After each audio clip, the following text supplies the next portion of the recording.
Okay. Well, good morning, everybody. Welcome to the July 12th Rec Committee meeting of the Trinity County Collaborative Group. I'm still admitting people here. Let's see, we'll do a little round of introductions. We'll start out with you, Jim. All right. Jim Spear, co-facilitator for the Trinity Collaborative. Good morning. And I'm Kelly Sheen. I'm the district manager for the Trinity County Resource Conservation District and co-facilitator for the collaborative group. Good morning, everyone. Sarah Akeridge, district ranger for the National Recreation Area. I'm Susan Molyneux. I'm a collaborative member. Ross Molyneux, collaborative. Pete Finney, Weaverville, general public. Carol Fall, North Lake area collaborative member. Pat Frost, North Lake. Renee Gray, partnership coordinator, Shasta Trinity. Logan McLaren, recreation out of the west side. Great. That's everybody in the room, and I'll go ahead and toss to Jim on Zoom. Good morning, I'm Jim Dees. I'm the recreation manager in Mad River Ranger District of Six Rivers National Forest. Great, thanks for being here, Jim. Amanda. Hi everyone, Amanda Berger here with Ascend Wilderness Experience. Great, thanks for joining, Amanda. And I see that Heidi Carpenter Harris has joined us this morning. Yes, I'm here just to listen and learn and be part. Thanks for joining us, Heidi. Appreciate that. Okay, I'm going to go ahead and turn over the facilitation to Jim. All right, Kelly, thank you very much. Good morning once again. Everyone had a good fourth. Hot fourth, but hopefully we found some cool water somewhere. So let's start off with our, any agenda review or any feedback on the agenda, anything that we missed or we need to add or subtract? Okay. Without further ado, I don't know that we have a BLM rep. Oh, I did get a message from Laura Broadhead, and I forgot to bring that up. She thought she had a conflict with a couple of meetings, so let me see if I can pull up the report just to get it read into the record here. Just 1 second. Out. 1 second. She said she was hoping to be here for the meeting, but wasn't sure. So I'm gonna go ahead and read this off. BLM is chugging along this summer. No major changes to staffing since the last meeting. The BLM RMP revision, or the NCIP as they're calling it, is in the protest period. We are aiming for a signed record of decision in 47 days from today. Next meeting, I think it would be a good idea to have a presentation by the BLM about the NCIP decision and decisions that affect recreation in Trinity County. Let me know if you're all interested in that. I suspect that we probably will. Campground season has been going well, knock on wood. Visitor use number so far for the Trinity campgrounds seem comparable to last year. At this time, 164 visitor days at JC, 537 visitor days at, what would that be? SB, Steel Bridge, and then 935 visitor days at the Douglas City Campground. BLM received bipartisan infrastructure law funding from TRRP for the Trinity County Campground upgrades and maintenance. Planning to use this money for hazard tree mitigation in campgrounds, updating the water system in Junction City Campground, and upgrading Steiner Flat Campground. I think I reported on this last time. We are still working on getting money to the BLM and then allocating time priority to these projects done on the ground. And then fishing guide permit renewals are ongoing right now, always a time-intensive task for the BLM team at this time of year. And that is the end of her report. Kelly, if I can add, so at the planning commission meeting last night, the commission approved amendment to the reclamation plan for the Smith gravel pit in Junction City. Hmm, Which then the staff has to forward to the state for their concurrence with the amendment. is that the one that's off of Red Hill? Yeah. Okay. It's off of the Red Hill Road past the school. Mm-hmm. So BLM has if the state concurs with the amended reclamation, which basically says just leave it the way it is. Don't bother taking out the berm along the river, which is now vegetated with riparian vegetation, et cetera. Just leave it the way it is. If the state concurs with that, then BLM has a contract to purchase that property before the end of October. We're thinking they can meet that time frame, but then that would give them property along the river for additional recreation facilities, they said. Oh, cool. That's great. That'd be good news. Just a point of, could you hand that puck down to probably near that puck right there, that. I turned it around yesterday. Okay, great. Thank you. Thank you for that, Carol. Any other comments on the BLM report? Seeing none, move on to the Forest Service line officer report. So up front, we have Mr. Jim Dees. Jim, you ready to go?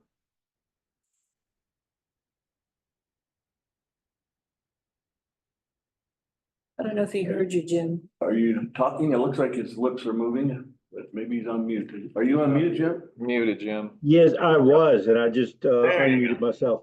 Yeah, I was just saying that I confess I was multitasking a little bit. This time of year, we rarely get the luxury of doing one thing at a time. Be a dream I have to get to do one thing at a time. But it's an exciting time of year. It's also the time of year that we spend the rest of the year planning for, right? So we just wrapped up our season with California Conservation Corps.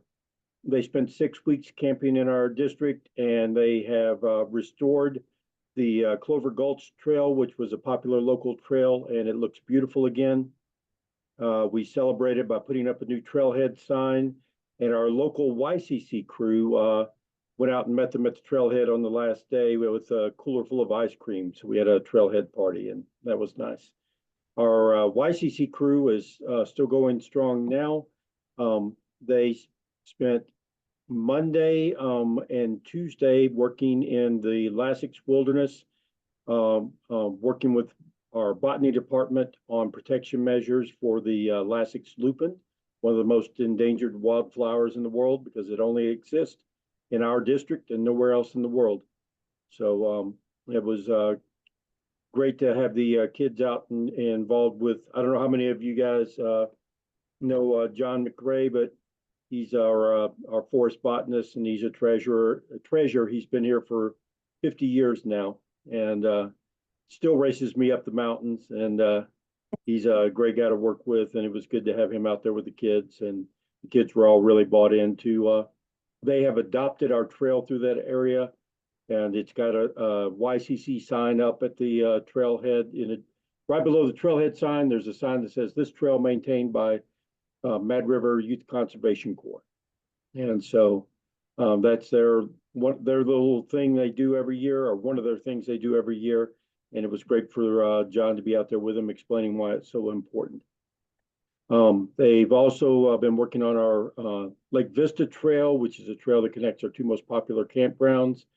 They're out there again today, and then this afternoon they will be working with our local search and rescue to learn how we do helicopter rescues and how we get patients into the helicopter and stuff. So we're trying to expose them to everything we do here with the Forest Service. And you guys had a lot to do with helping us get our YCC program going again last year. Then I got busy this time of year, and I missed a deadline for getting in our grant proposal with you. We were able to come up with some alternative funding for 24, but we may be coming back to you for FY25. So I'll be trying to do a better job of keeping track of all your deadlines this year. gets a little bit crazy between having the youth crews in the field and then rolling right back into fire season. But I've got notes all over my office to try and make sure I don't miss that this year. We also have a Pathways intern working with us now. Ian Lawrence is a freshman at Cal Poly Humboldt. So he's joined us partly to work with the YCC kids. No, he's not the lead with those, but he's sort of the assistant to our crew lead with those. And we do that because we're trying to expose them to everything, and that also exposes our intern to everything. He also just sort of fills in wherever necessary. But we like working with the interns for the same reason we like working with YCC and CCC. We like helping young people get their start. And Ian looks like he's going to be a good one. He might be applying to work for one of you one day. And lots of other stuff going on, but I think those are the biggest things. Campground wise, it's been a mix. Like there's been some days where we felt like the heat kind of maybe held the campground use down, but there's also been some days where it seemed like there were a lot of extra people out there trying to enjoy the water. I was out there in the campgrounds myself working the last 2 days, and we had a pretty good groups in Fur Cove and Bailey yesterday. So, and I guess that's everything in the report for now, and I'll pass it to the next person. Thank you, Jim. Any questions for Jim? Seeing none. All right. Thank you again for a good report, Jim. We will go to Shasta Trinity. Is that you, Monique? Are you gonna? I will pass it to Sarah first. Okay. If you'd like. Sure, I can go first. I think kind of big picture, it would be important to update you all from a staffing standpoint on the Forest Service National Hiring Assessment. What happened with that? So the hiring assessment is complete. And as a result of that, some of the temporary job offers that were on hold nationally are moving forward.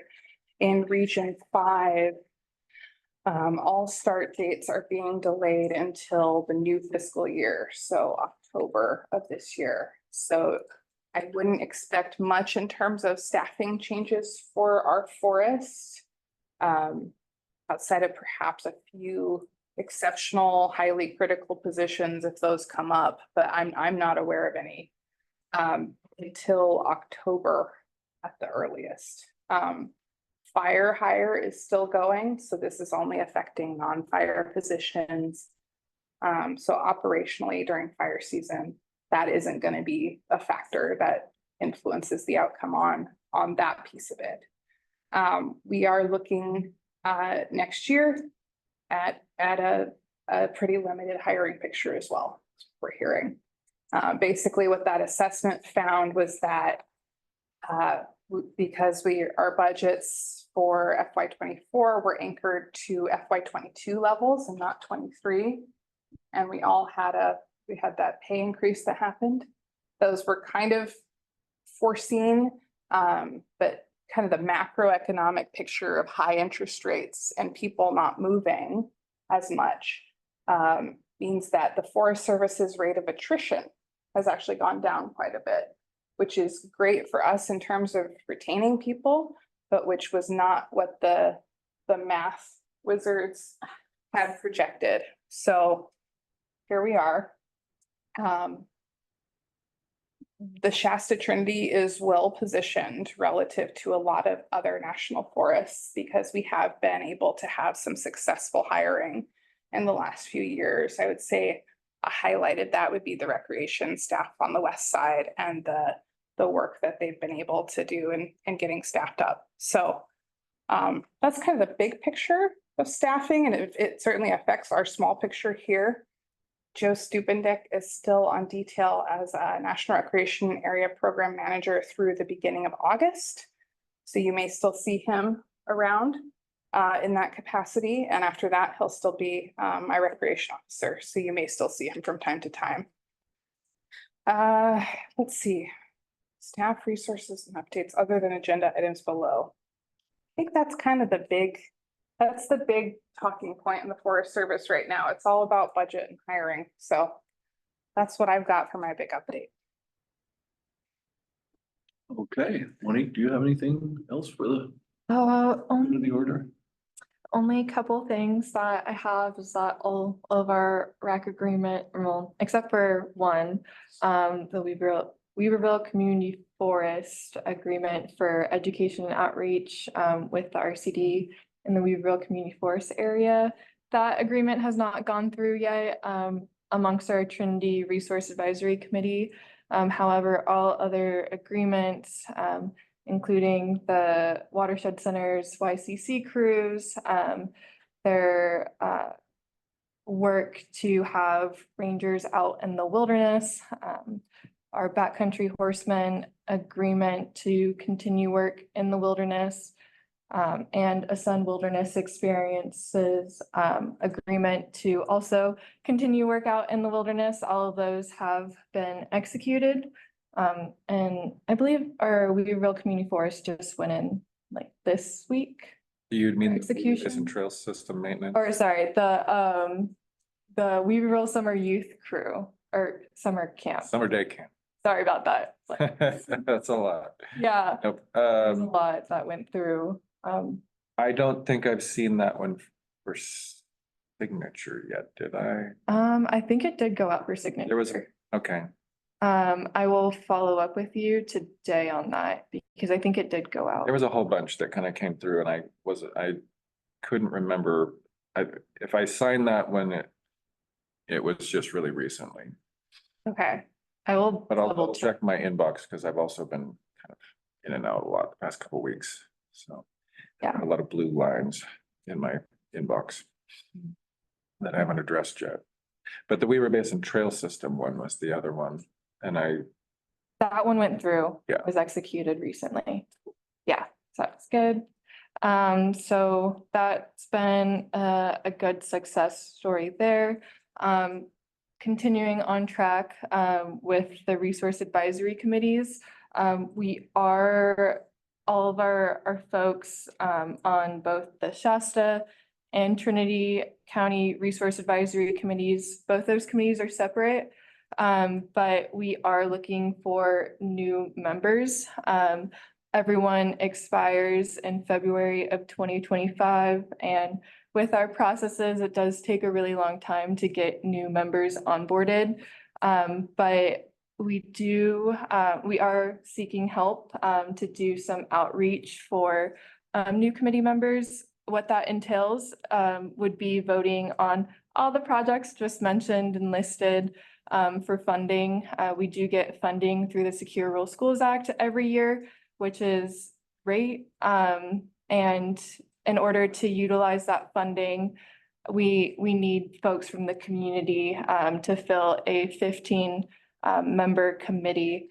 And with that funding, we're able to vote on a variety of different unique projects that typically wouldn't get funded otherwise, or may have difficulties getting funded otherwise. In addition, we're also letting people know that there is the potential for our resource advisory committees to be able to vote on recreation fees. There's a potential if the I believe it's a Northern Recreation Committee, also a federal advisory committee. If they don't get positions filled, then that responsibilities could be filled by our local resource advisory committee. So if there are any proposed actions for fee increases or fee proposals at campsites or day use sites, then there is potential that the advisory committees can vote on those as well.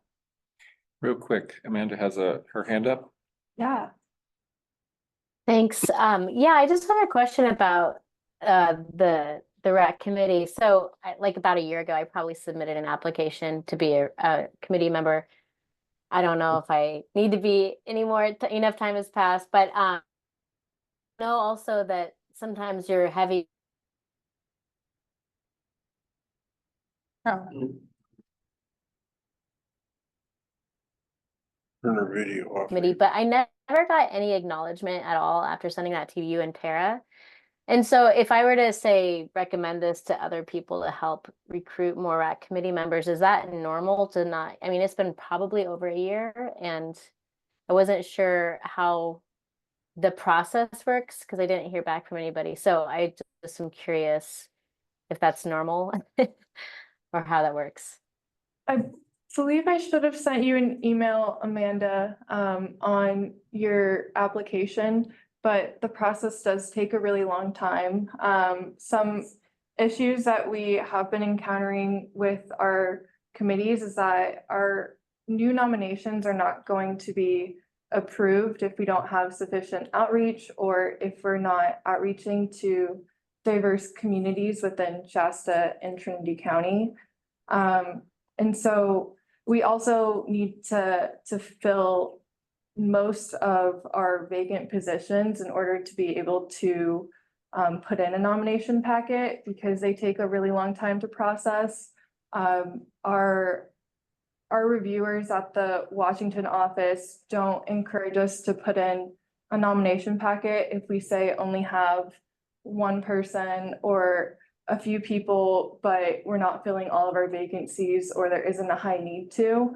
And so with our current Trinity County Advisory Committee, we did have quorum, and so we were able to proceed with voting with our committee. And so that means that we didn't have a high need to fill vacancies, because we were able to proceed with voting on projects. But because now we do have a high need to fill all vacancies, we need to have that sufficient outreach to show that we're filling all of our upcoming vacancies. And with that comes us needing to just be out in the community more and advertising those positions.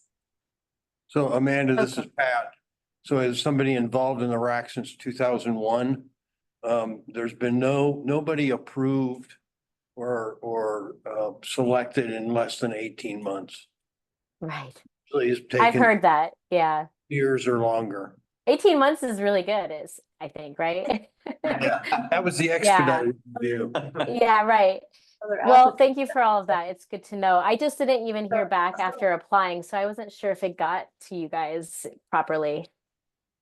I feel like I should have replied to that. Okay, that's, I'm yeah, gonna double check, but I think I did respond. I will check. But with that being said, the other things that could delay, because it's not new, the other things that could delay our RAC packages in the future is the upcoming election year. This past year, we also had a charter renewal for the Secure Rural Schools Act.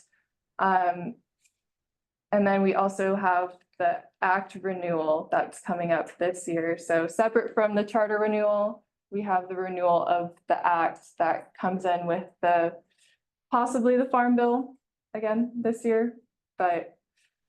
Yeah, Yeah. currently it's attached to the Farm Bill, which is a good bill to be attached to. Yeah. It always gets approved. Generally speaking, yeah. Yeah. Jim? I was just gonna say that if applicants are sometimes frustrated with the federal hiring process, just know that the hiring managers are every bit as frustrated. It doesn't move fast enough for any of us, and it seems convoluted to all of us. And even when we understand sometimes why it's working the way it does, it doesn't make it any less frustrating sometimes when you know you've got a qualified candidate and you know you have a need and you can't just start the person yesterday. But they do have reasons for a lot of those rules, and we just all have to make the best of it we can. So Good, Carol. Good. I guess my question is, so do you still have to have members that fit into the different categories? Like, is there still have to be a public, entity representative, an education representative, a forestry landowner representative? So it's not just general public. You have to apply and say which slot you meet, which makes it even more difficult, right? Yeah, and then that's the other thing. If somebody doesn't fill a need that we have in one of our vacancies, which it's actually a little bit easier to do outreach if we don't have anyone on the committee, because that means that we can put any qualified applicant in that fits we have category A, B, and C, and they vary from public representatives to recreation representatives to somebody in the mining community or somebody who has a special use permit. And so when we have that flexibility to fit all of the applicants that we have into at least one of those, we can be flexible there. But if we don't have a vacancy in a position that somebody is applying for, then we can't fill that with that person that's coming in or who has applied. So the applicant has to specify what category they are applying for. Yeah, so You can't kind of just put them in wherever you think would be, okay. unfortunately, There's only a limited number of essentially general public positions. right.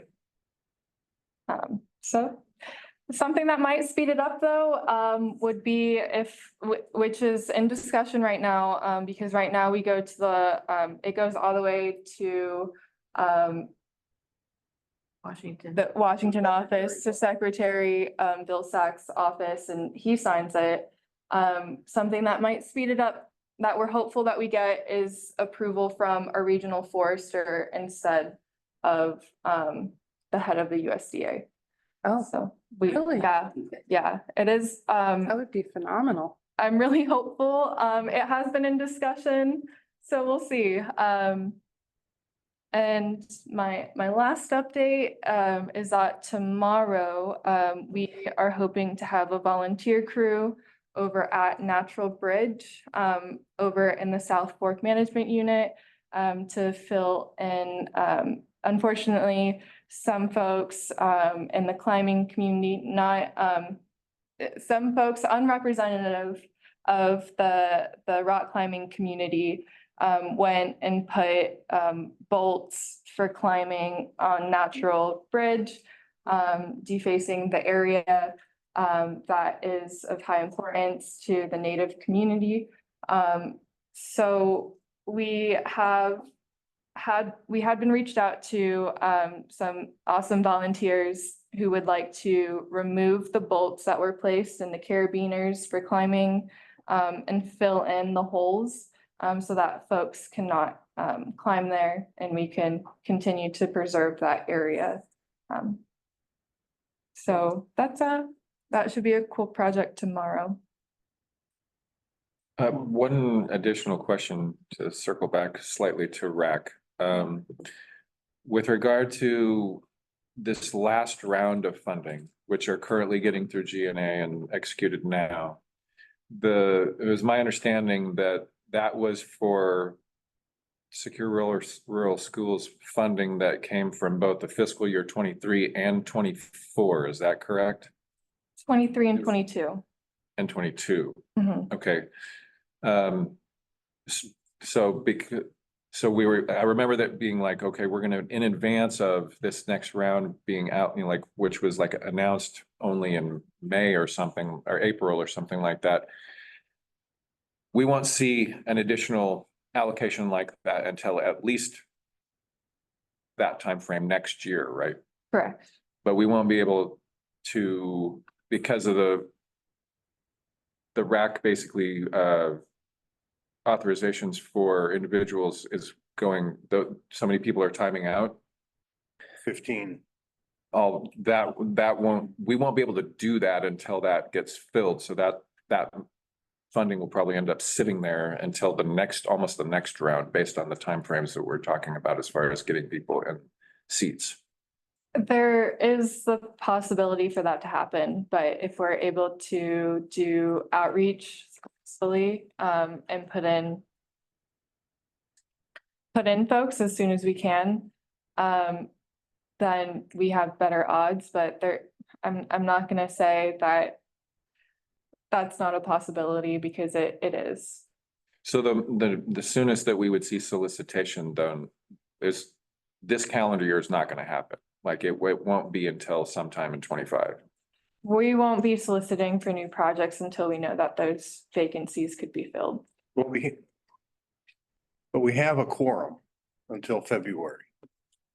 We don't, because Bob Morris and other folks and Amelia have new priorities in their life, so they had to resign from the committee officially.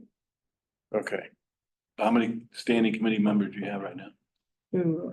I think we have maybe like 11 or 10. I'll have to, Only need we need at least 9 and a 9 quorum. and we need 3 group A, B, and C. Oh, But I would think we'd be still pretty close to having that. Because Bob and even if Bob and And Amelia were in the same group, that group had 5, so that would drop it to 3. Sunny. And Sonny. Oh, that's right, because he was, I thought did he officially resign? He told me, yeah. Yeah. I thought, oh, that's right, because he's leaving the chairmanship. Tribe. Yeah. But that is a position, I mean, there's a position for Native American, right? And we do have people, so now that we do have people that are interested in backfilling. So we have that, and now that we have that high need, we can do that. Okay, because that was I an issue in the past. Until I can be replaced. Time out. Thanks, Ross. okay, anything else for Monique? No, I'm all good. Thank you. Any questions, any follow-up for Monique? So basically, to answer Kelly's, we don't have a timeline. There is no timeline for RAC for accepting proposals. And there won't be until spring, it's very early. Yeah, until we know that we have a quorum. So I have a question. So, I mean, you described the process and the problems with the process and hope for better process. But is there anything, I mean, the role of the Trinity County Collaborative is to help when the Forest Service's staff are having trouble at some level, moving things up. It's the role of the collaborative to try to advocate for change or advocate for action. And we do that by coming up with a plan of action and taking that to the Board of Supervisors for the Board of Supervisors to advocate on our behalf. Is there anything that the Recreation Committee should be recommending to the full collaborative next week? That From today, yeah. that we could get to the Board of Supervisors to write a letter or, go meet with the regional forester or, try to, whatever. But it would, that's why we're here, not just to do updates. I would- To advocate for fulfilling the Filling vacancy. the vacancies at an expeditious rate. But having can the Board of Supervisors say that they would like to have the regional forester approve the They would, appointments too? that we could recommend that would be. It is being advocated for. They've heard us, and that we need these processes to be But they've quicker. heard from staff. Yeah, there is a possibility that would help, but I I mean, if you think need to the, check with bosses, but I'm just trying to figure out what is it we can do other Would than. that be helpful or Would it be helpful? harmful? I think that Go ahead. Monique, yeah. I think the advocating for approval at lower levels would be helpful. Advocating for expediting filling seats before we have our nomination package in would not be as helpful. But once we have the nomination package I in, mean, nomination packages have gone in 3 or 4 times and been But because, they've rejected. already gone in, then I would say, because if we know right now that we've had so many people resign and we don't have a quorum, why couldn't we submit a nomination package right now for people like Amanda and and stuff and Yeah, people have already submitted applications so that we can come back to having a quorum as soon as possible?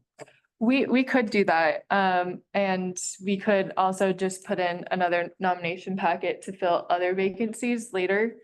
So we could, that is option one, but the other blooming issue is that we do need help with outreach from You've the been doing community. outreach and you've had things in the newspaper and. Yeah. So, I mean, Streamlining the process would be another. anyway, The so nomination packages are like 11 documents. I mean, it's extensive. there's a lot of them been submitted, yeah. I think those would be the good areas. Approval at a lower level and streamlining the overall process. Because it is a lot. of Yeah. process. And it's made up of volunteers volunteering their time, which I'm so grateful for, but I know that not everyone has the time in the community to do that. Well, the important thing is, like for the summer day camp, I mean, we need to make sure that they have a funding stream. And so if you're gonna skip a year just because we don't have a quorum, that just seems like we're not bringing that money into Trinity County.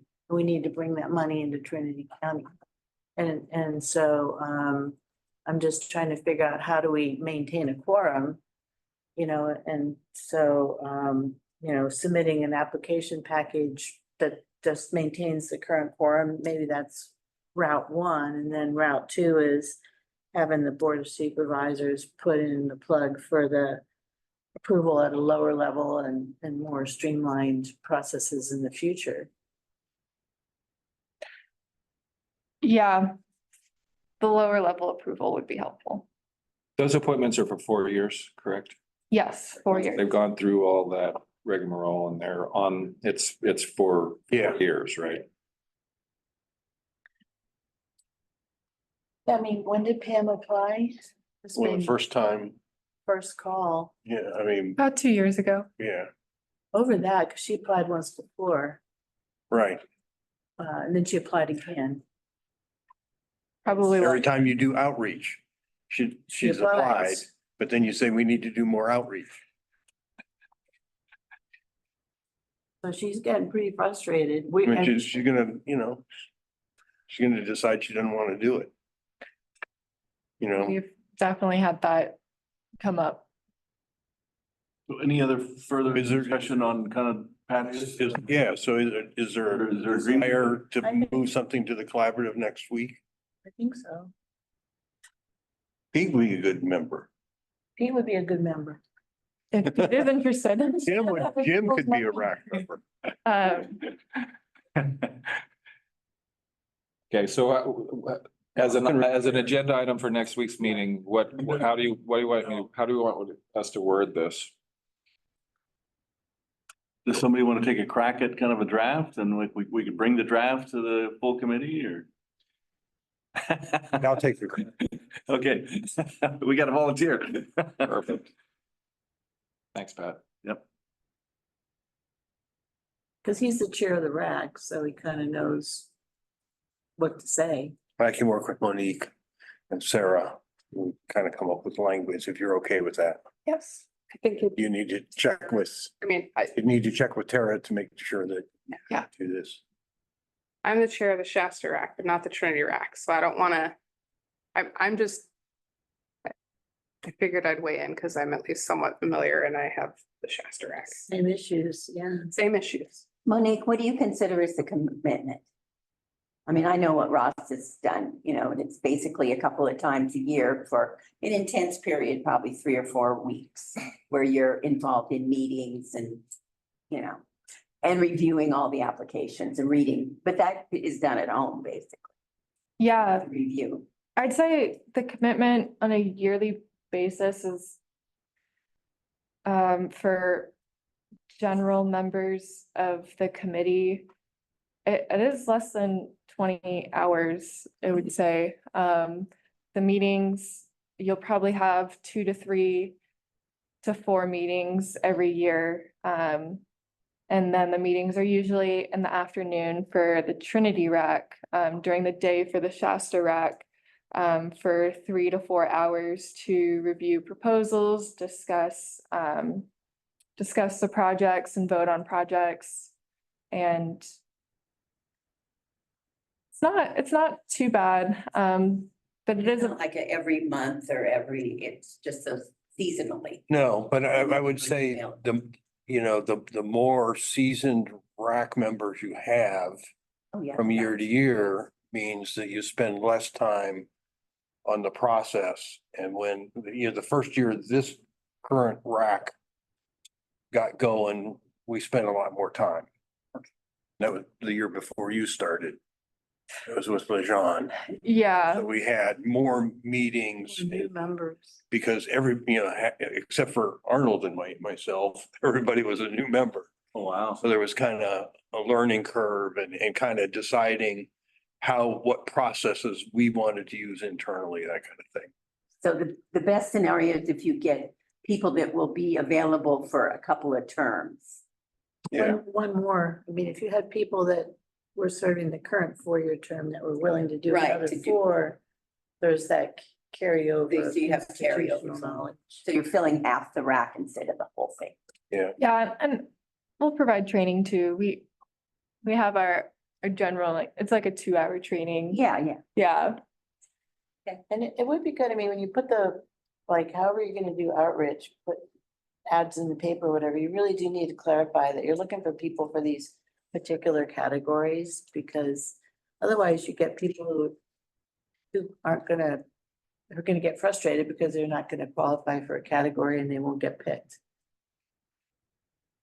But I think we learned in one of the iterations of submitting nominations is Washington office also always wants more than one applicant for any one category. Right. so there's no guarantee that people will actually get chosen. Yeah. So anyway. Yeah, so it's not easy to say, we want you to do this great application for something that you may never be chosen for. Get rejected. I'd like to add that it's a real positive experience, when dealing with the Forest Service, so few are positive experience. And you're giving money to the nonprofits, the RCD, to the watershed, and to to people that are really performing these projects. They are answerable to the RAC committee because they won't give them any more money. Right. Whereupon the Forest Service and the PLM they're not really answerable to anyone if they do nothing at all, and so it's a real positive experience. It's a positive experience given them for the programs to train the young people that'll be sitting here one day, and to teach them how to build trails, teach them how to appreciate trails and appreciate the whole wilderness experience. And so it's a real positive experience being on a rec committee. You can quote him in your next. No, There you go. right, We'll have a transcript. perfect. For that statement. And Thanks. we found Saying that that. it's just advertising on Facebook is the best way to advertise for anything up here, because reach so many people. I would also say, I think one thing that we've observed, and this maybe for Amanda to think about too, is that it does get tricky maintaining a votable quorum You got a con. when the RAC members are also applying for money from the RAC. We did, people can abstain from voting and we don't have to make a full quorum. That was a good. You still have to thing. have, A majority. you still have to have a majority, but it makes it more difficult. Well, I will say that all of this is, one reason I like working with young people, because I know how confusing the federal hiring process was for me when I first started. So having a chance to work with young people and coach them on how to navigate the process and how to avoid, really frustrating on both ends when you have a candidate is qualified, but because of some technical mistake they made on their application, they don't get due consideration. And there's little mistakes that are easy to make that way. So being able to coach someone on just how to do USA jobs so that they have a fair shot at the position and we have a better chance of hiring somebody we know can do the job. You know, like they're sitting there in front of us, we already know we can teach this person to do the job, but please don't let some technicality cause a staffer at HR to say we can't hire this person. Okay, are we ready to wrap this? Double check with our member of the Board of Supervisors, Heidi. Yeah, Heidi. Sure, did you want? Monitoring here, the conversation on the Trinity rack. Do you have any, words of wisdom for us, Heidi? Well, it's an interesting conversation for sure.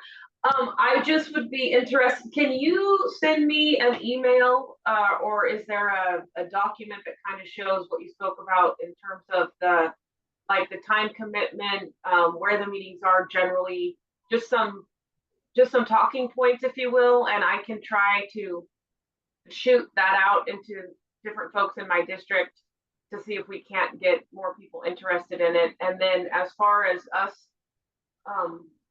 needing someone on the Board of Supervisors to ask for a conversation or a letter or some way to maybe boost the process for quicker results, I would be more than happy to help and stand in on your behalf there. Okay, so Heidi, once I draft something, I'll send it to you just so you know it's gonna be going to the full collaborative next week. And then if the full collaborative votes to send it on to the Board of Supervisors, I guess then Kelly and Jim would work through you to get it on the agenda. Yes, sir. I'm happy to support in that way. Okay, great. All right, thank you, Heidi. Okay, any final thoughts on this very important topic? Okay, thank you, Monique. Thank you for the time. All right, Sarah, I think you are back up. NRA projects. All right. So Minersville is still with engineering. We are working through the feedback from the public meeting and trying to make sure that we, with the round that ultimately goes out for environmental review, are looking at access for parking below high water as being included. And so that's taking a couple rounds of review with engineers, and then also all of our engineering designs need to be approved by the department division. I always get that wrong. Gotta sear it in my brain, the Division of Boating and Waterways. So all of that coordination is ongoing. We've had a few conversations with the water board around this parking below high water, access below high water mark issue. And they are, they're a regulatory agency, so they're not going to give you approval before they give you approval, right? They're they've got their process. But I will say what is promising is that the players involved seem to be new on their side. They have looked at their files and they are open to having a conversation about this. And they've given us some kind of signposts of what it would require for us to be able to get through an approval process.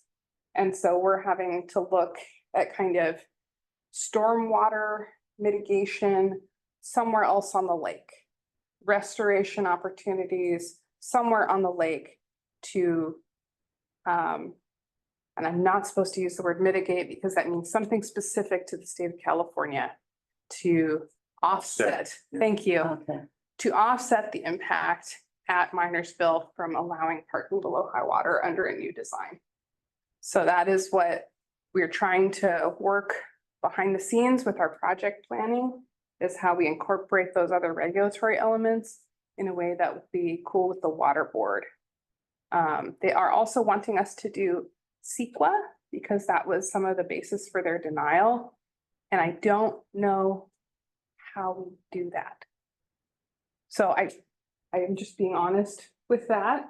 That's because we don't do CEQA as the Forest Service, but my goodness, if they're willing to talk to us, surely there must be some way to skin a cat and work through a process. So are they wanting, because they're a CEQA lead agency, so are they wanting you to just do the analysis for their CEQA?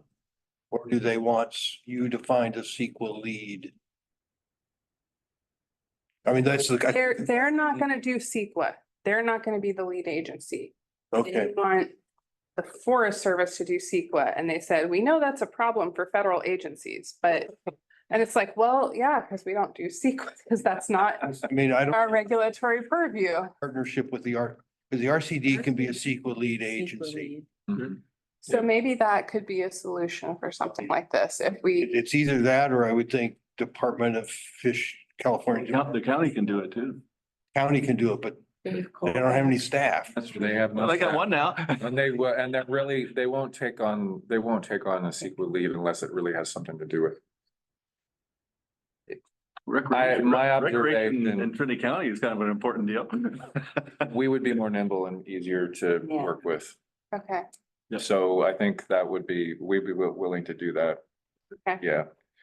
So maybe we can connect offline and talk about how, I mean, we're kind of in the process of doing a number of these sort of taking lead agency and, you know, like essentially kind of converting them and then holding people's hands through the process and stuff. But what we would need probably to do to, I mean, to really make that work is to have some level of, well, depends on what level of support you need for that. Like if we're gonna take the NEPA that you're working on and then try to basically crosswalk that into CEQA, like on our end, it's gonna take some money to do it. sure. But we can talk about the details about that. But I think we would be faster at getting that stuff accomplished than trying to get through the whole county process. I think that the thing you'll need to figure out is that compensating stormwater treatment, where around Trinity Lake, could you do some sort of stormwater management that would offset the square footage of parking? Because I think that's what it comes down to. It does. And they're, at least at I mean- this point, they're open to like reforestation as an option. Cut trees down. But I mean, could there be stormwater capture off of other that's what I'm thinking, other, Clark Springs or other facilities around the lake? but I'm thinking, That's what we're looking at is sites like Clark Springs. Because they said they acknowledge that it's not like we could necessarily do it at Minersville if our proposal is to allow people to park below high water. Right. But that they were open to other sites in the watershed receiving those kinds of improvements as a way to offset. And I'm probably still using the wrong word because they have all these complicated regulatory words, but that's the idea. That's the concept. So know that I'm giving you the concept for sure, but probably not the right vocabulary words, because I can barely manage Forest Service vocabulary, much less anybody else's. should be pretty doable.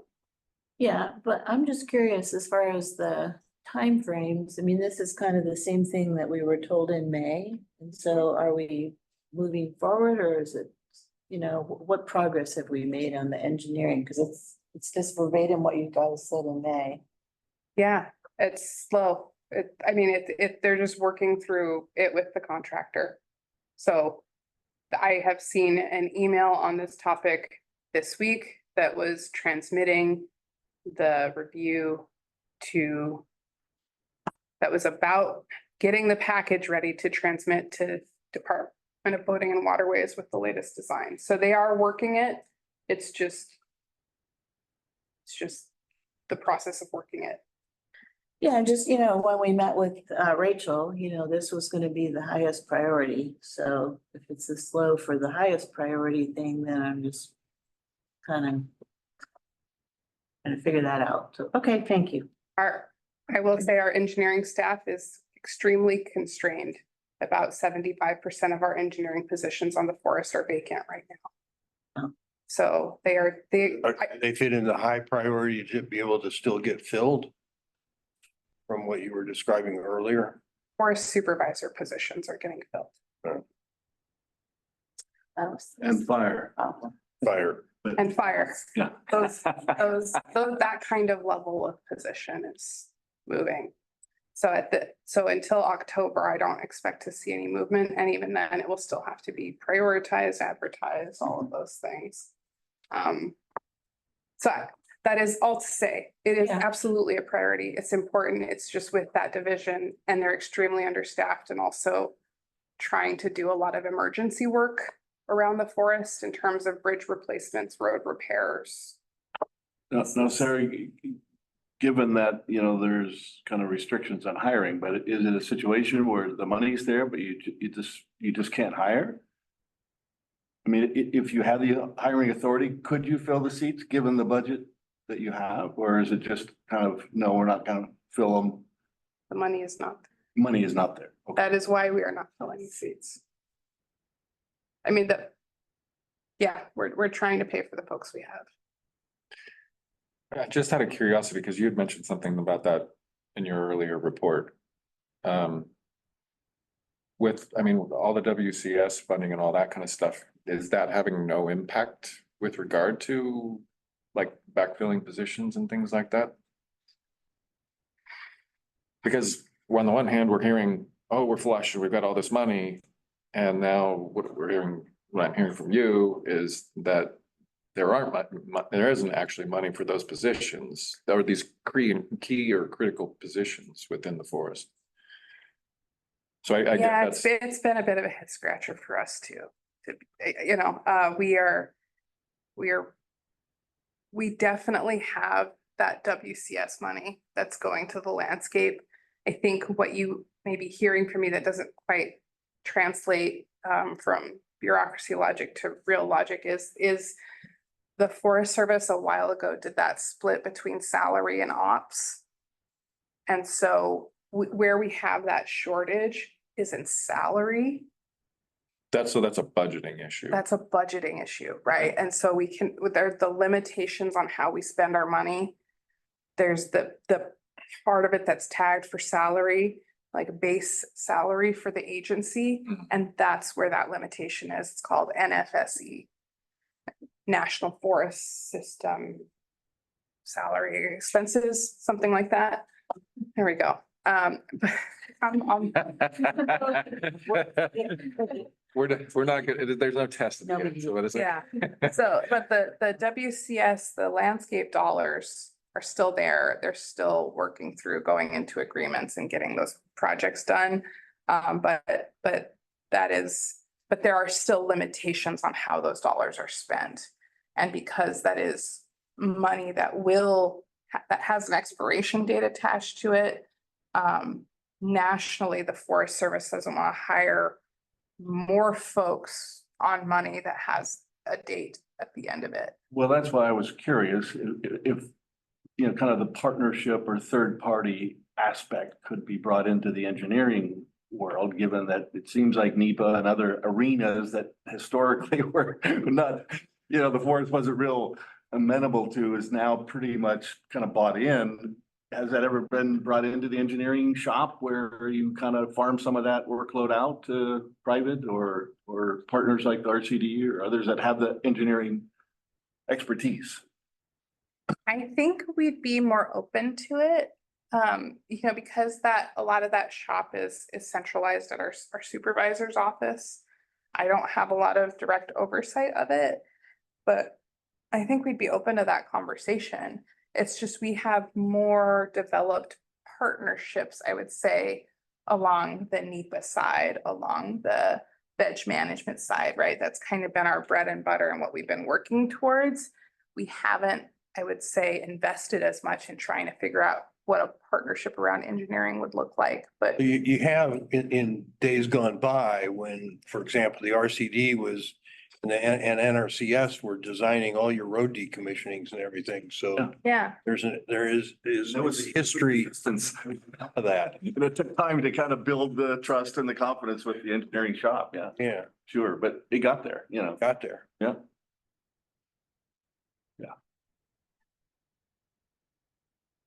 That's what I got for you on Minersville.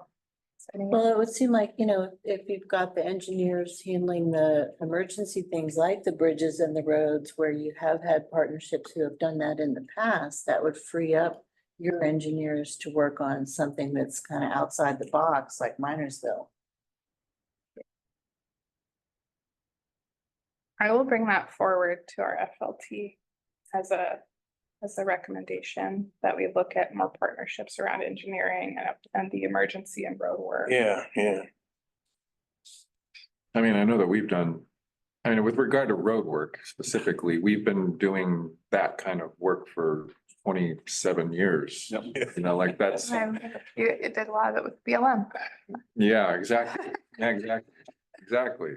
So I mean, but then that's continued, like we have in the past, employed hydrologic engineers specifically for doing design work on culvert replacements. And I don't know that we've done bridge replacements specifically, but it's not outside the realm of possibility, with those sorts of resources available to us. So that's certainly feasible. I think it's possible. Good question, Jim. Sarah, on that mitigation to offset the parking below the high water mark. There's a project that's coming down the road, literally from Highway 3 to that boat ramp that now carries a significant sediment load and has a tremendous potential for mass movement. And once that boat ramp gets in, it's my understanding, excuse me, the Forest Service is going to do some engineering on the access road and make improvements and everything after all the heavy equipment stuff gets done. I don't see why that wouldn't apply Fit right in. for some type of mitigation. That we don't call mitigation.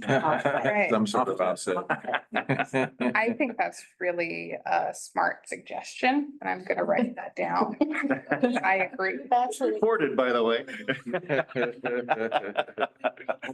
That suggestion before, at earlier meetings, that when they're redoing the road, that they capture storm runoff from the road that goes right down the ramp into the lake.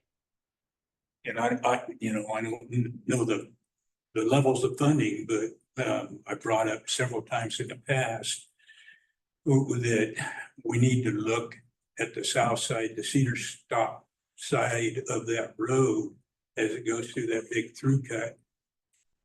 Getting that road prism, that access road on stable southwest exposure. Because there's not much. Once that hillside gets cut into above Minersville Campground, it's just a house of cards, what'll happen. Mm-hmm.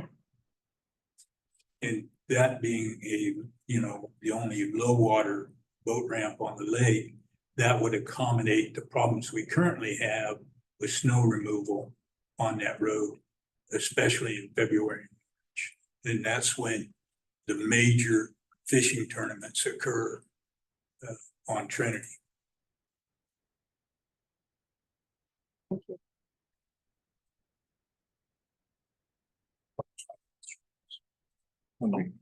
Whenever we get a chance. All right, yeah, I was just informed. Laura, welcome. Thank you're on with us. Introduce yourself. Hi, sorry I'm late. Laura Broadhead with the BLM. Yeah.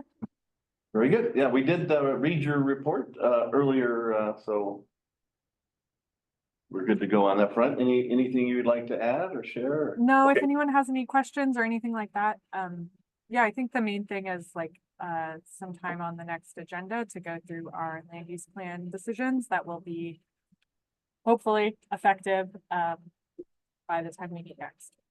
Good. All right. Yeah, we did talk about that and collectively, we think that's a great idea. So Cool. we'll plan for that. Cool, sounds good. Okay, so back to NRA. Are we done with Minersville, Sarah? Yeah. Okay, so I'd like to talk about the trail. It's the Here. Midland Trail, and I missed the meeting last time, but I, if you think about the trail, the whole trail, and the fact that we just don't want to, the Caltrans has a problem with us building a trail across the property. They don't have a problem with us riding alongside the road up there because we're taxpaying citizen. And when we leave like Tannery, we follow the road the whole time, the trail, because the lake encroaches on the road. You don't have room to build a trail. And down to Stewart's Fork Bridge, we're not going to build another bridge across there. We're going to use Stewart's Fork Bridge. And then when you climb the hill, a couple hundred yards, you cut over in this new piece of proposed trail. Every piece of this trail, no matter if it's a mile or something, it gets used. The trail that's out at the lake now is only like 5 miles long. It's one of the heaviest used trails we have because people go out there and camp and they bring bicycles for their kids and stuff, and they use that short piece of trail. They don't ride around the lake and they don't do the whole 150 miles or something, they use what's there.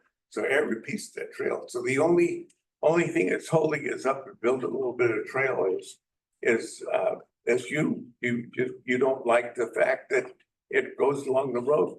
And it's gonna go along the road, when it leaves Trinity Center, it's gonna go along the road again. It's gonna cross the rock piles and everything, and then go up and hook into the road, it's called the County Line Road, which is the East Side Road, and it'll stay on the road the whole time. And go all the way around to probably Deadwood Road or come back down over the dam, something like that. So we use the road. I've ridden my bike out there along the road all the time, and there's nothing wrong with being on the road. We have a right to use the road. We don't have the right to build trail across Caltrans property, but we have the right to use the road. So we're letting Caltrans into the whole deal. If you want, I don't even like the trail to go down there. Because you're going across the rubble. There's no good, I always look for, when I'm riding a bike, I always look for a good place to fall, because it's gonna happen eventually. And there's no good place to fall. And you come off the side of the hill and you go straight down across the thing. And then somebody suggested it goes down under, there's a lake and climbs up the rocky hill on the other side. I don't want to go down and I don't want to come up and I don't want to fall. I just want to go right across the thing and get into a nicer area. I think that we're letting Caltrans waste their time. If you want to continue on building a trail across that part, that can happen at a later date, or that can be an ongoing thing. And right now, we need to travel alongside the road as we're going to do. And this starts at where Deadwood Road comes out at the end of Lewiston Lake, and we have to travel along the road there too, because the lake encroaches upon the road. There's no place else for it. And so we're used to coming on and off the road. We climb the hill, going up to the dam, and there there's no place to build a trail, so we're on the road. So being on the road, it's a lot of things. And so letting Caltrans slow this project down, it's only because of your opinion. And I have a different one.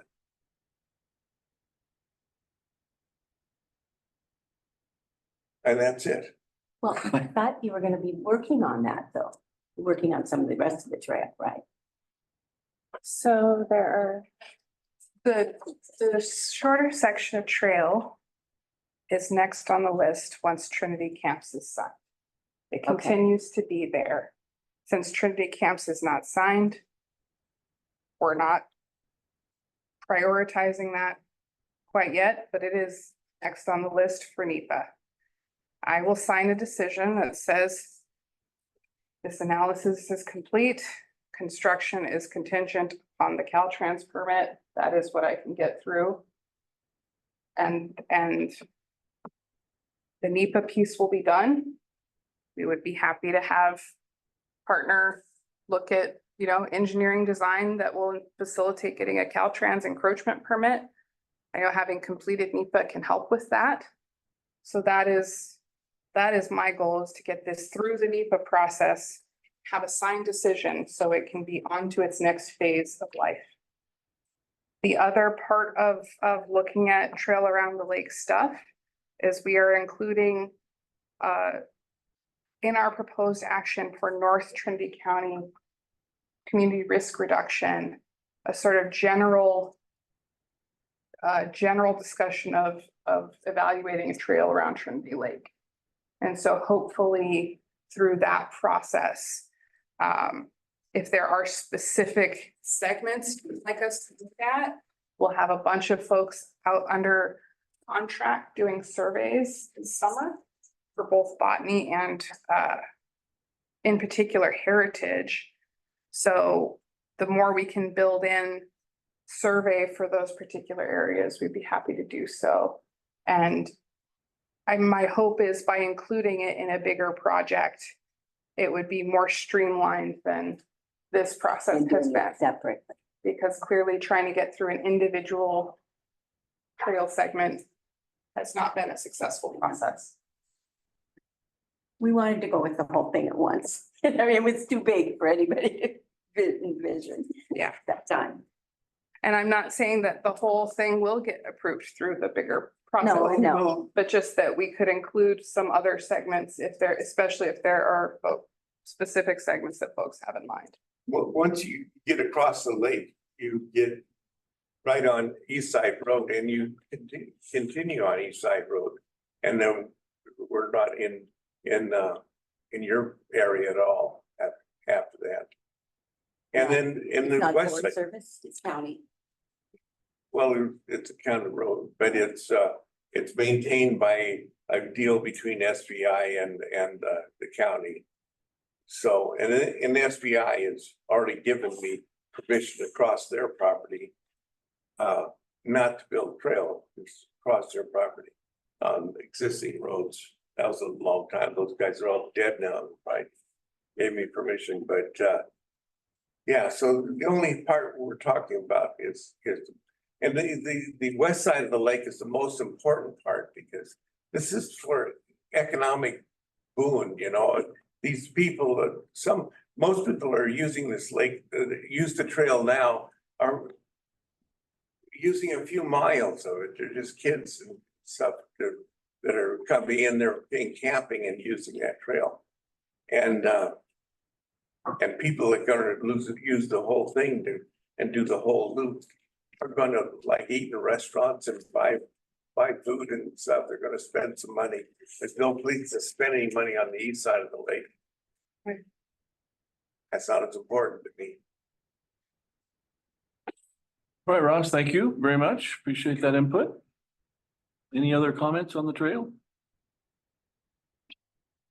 Sarah, I think you got one more on there. Right, Trinity Camps. Yeah. Well, thank you all first and foremost for the field trip we had. I think it was a couple weeks ago now. I don't know, I'm a little lost in time, but that was very constructive. Good to get out there and see the mark in person. I have sent back out some folks to redo the mark, especially at Hayward Flat. So I hope that new look at it is more in keeping with the conversations that we had, and still always remain open to feedback on that. From a NEPA standpoint, we had a bit of a hiccup regionally. So the Inyo National Forest lost litigation where they had used two categories in a single NEPA document. So like the categorical exclusions are, like special use permit under 20 acres and restoration. And so there are different kind of criteria. And so because they lost that litigation, every NEPA document that had two categories had to kind of be evaluated under the litigation criteria to see if it could still move forward. And we were really trying to make the case that Trinity Camps has more than two categories because It includes the work around the campgrounds in Ridgeville. But then the different category is the airport trees for the FAA clearance. And so we really want to make the case that we should be able to continue to move forward and that Trinity Camps met the litigation criteria. Because if we couldn't make that case, then those airport trees would be delayed. And I didn't think that that would be cool. And so we have been really pushing, we have the approval to keep it as one document, that process moving forward. So that is what we were doing, but that is what we have spent the last few weeks working on with Trinity Camps is revisions based on that litigation and getting the approval to move forward as a single document. But that is back at our supervisor's office this week, hopefully the last time, and then going to signature. So I will say, I truly appreciate the Forest Service coming out and doing the field trip to like Hayward Flat and looking at the mark there. And listening to concerns.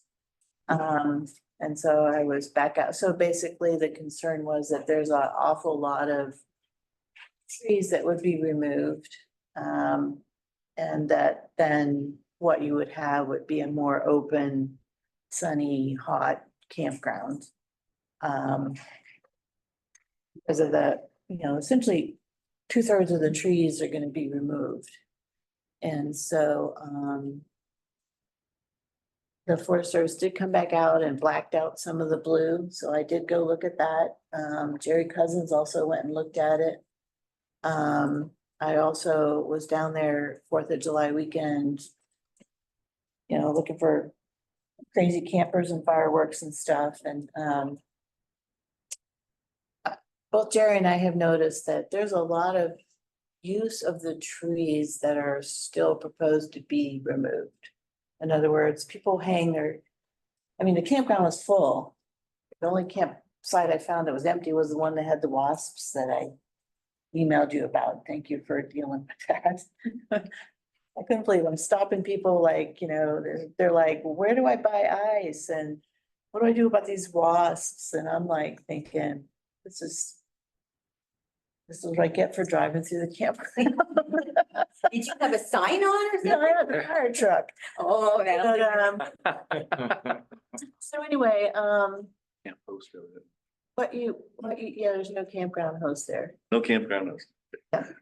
So, so I would say my feedback to you is thank you very much for going back and remarking some of the trees. I still think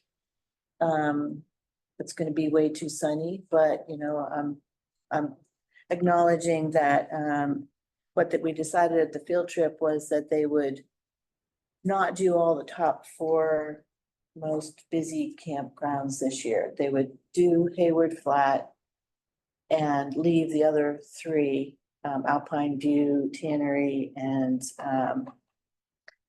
okay, it's going out of my head, for next year. So we would see what it looked like and see what campers thought. And then if there were lots of complaints about too many trees being removed, maybe the next mark would be different. So I guess that's the way we're proceeding. I did suggest, so there are other, to make it economically feasible for a company to bid on taking out the trees, since you're not doing multiple campgrounds. There are other low use ones like Preacher Meadow that's part of Bowerman Meadow, the Bowerman Cooperative Fuel Break. And the ballpark really needs trees removed, the dispersed camping area, that maybe you could put a package together that had like Hayward Flat, Preacher Meadow, ballpark, plus the airport. And that would be something that someone would be inclined to bid on. I also got a lot of complaints about the KOA people about the number of trees that are marked for removal there, which is not on their property. So I'm like, it's not your property. But anyway, I'm like, blame FAA. That's not the Forest Service. Blame them. Please, thank you.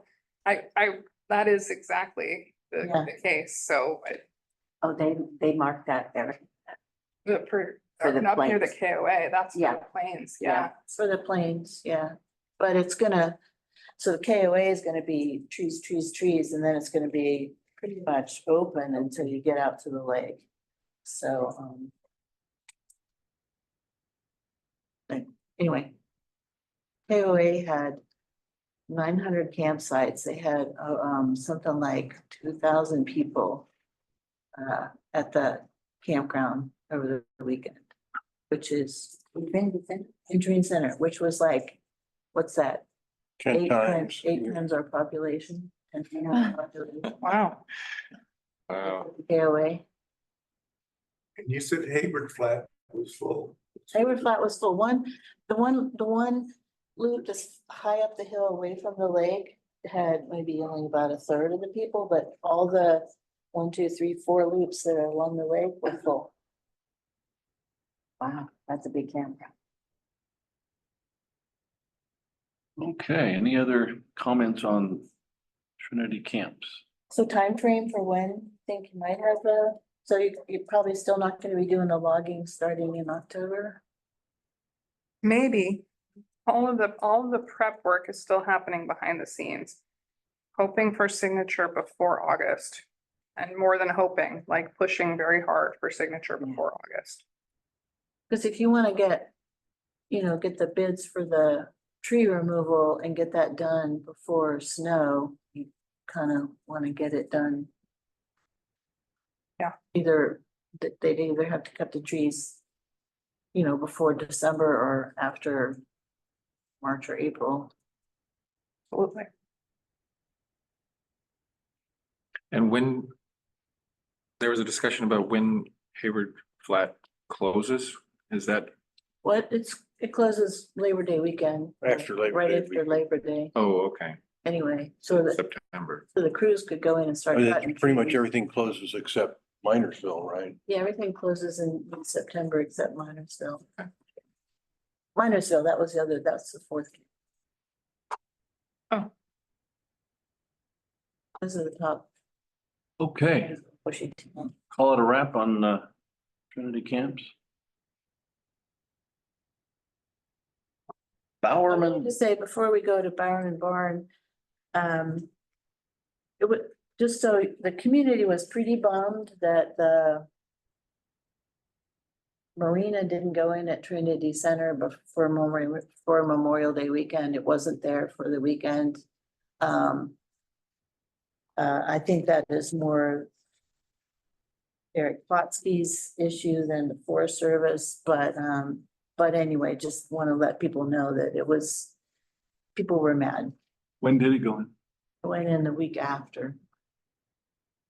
But we missed a ton of people that wanted to have and I'll tell you, when the marina's not there, that means every boat is towed down every day.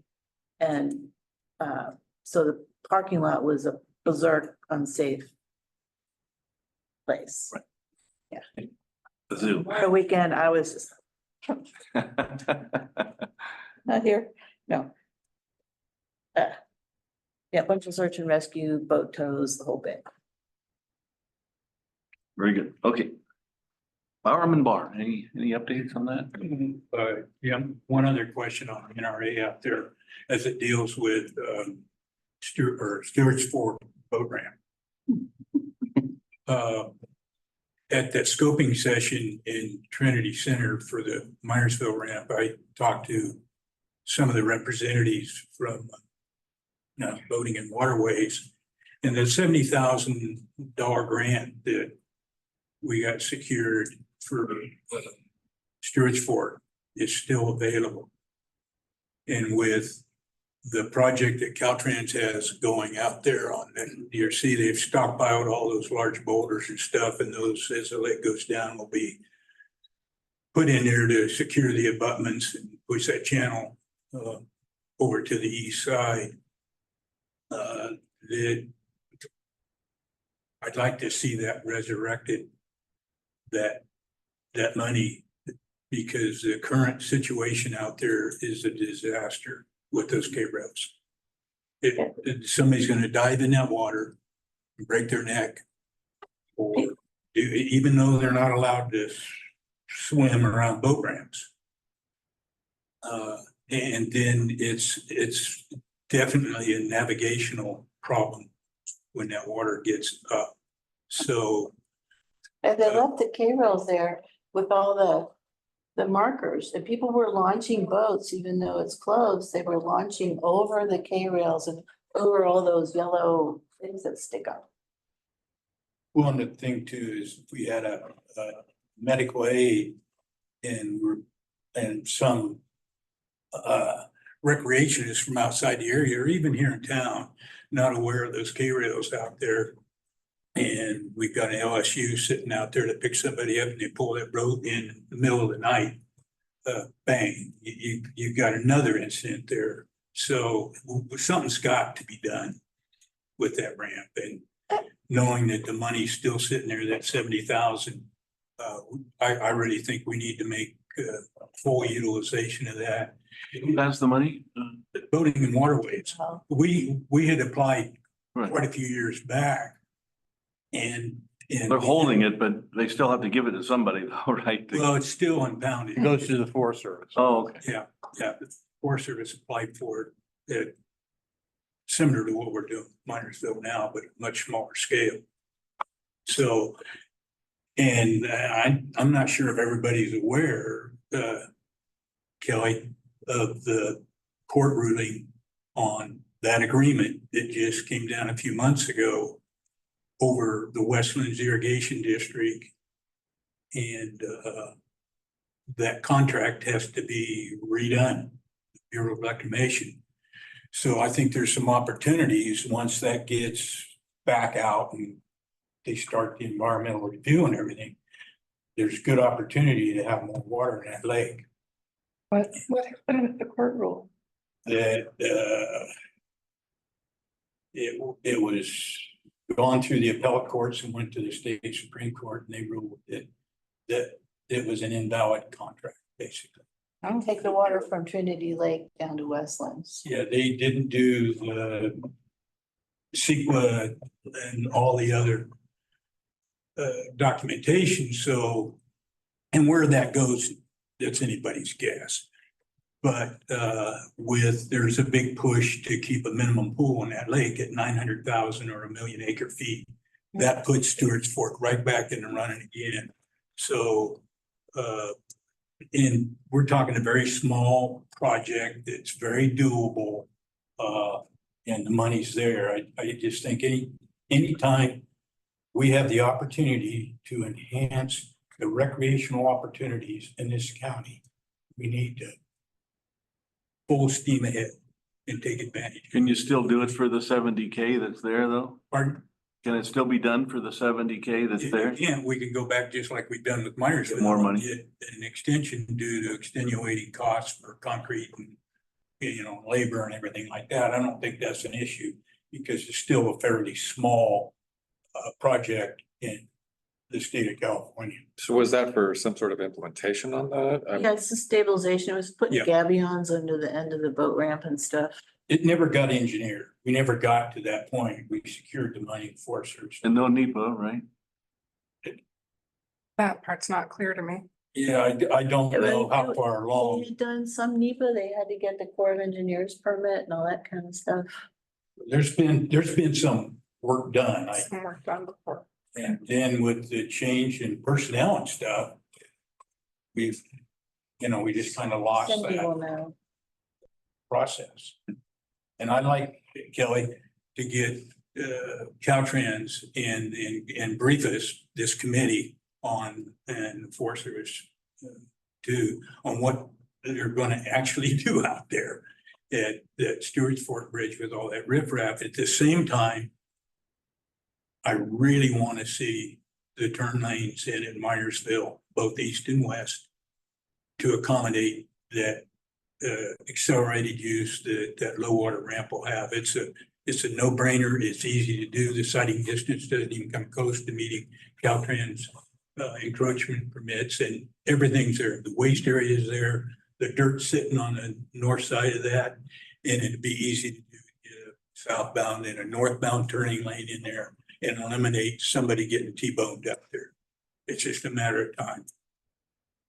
So get with Caltrans and see what we can do to instigate Get it in a 5-year plan. getting a project done out there. I know it's, it's years down the road, but it's something with the activity you just heard, there's 2,000 people at Trinity Center. You're proposing a left-hand turn lane for both north and south. and southbound at Minersville. Right. As it exits onto Highway 3. Southbound or the northbound lane is easy to do. You got that huge waste area, and that's what Caltrans is using now. The other side, the north side of the road there's that one big ridge that comes down that has probably enough material there to accommodate the fill. Okay. And it could be on their radar. We don't know, but I think if we had their engineering folks or design people brief us on the status of what they're doing or will do, could do. Sarah, I'd like to ask, has the Forest Service ever looked at converting Stewart's Fork into a day use area? Because right now the boat ramp is closed, but Pat and I will tell you, there's so many people that use that boat ramp just as access to the lake. They go down there and they put up their canopies, they launch their kayaks, they're just, driving on the lake. And so none of those people are paying anything because they're not launching their boat.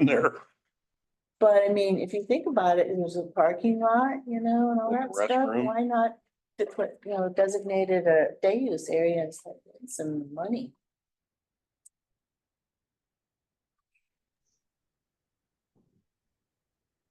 I hadn't heard that. So thank you. That's an interesting idea. And I tell you, well, it's been packed. Lots of people I've seen a take bunch their of dogs people down there. Yeah, because I don't think we've it's- talked about making it day.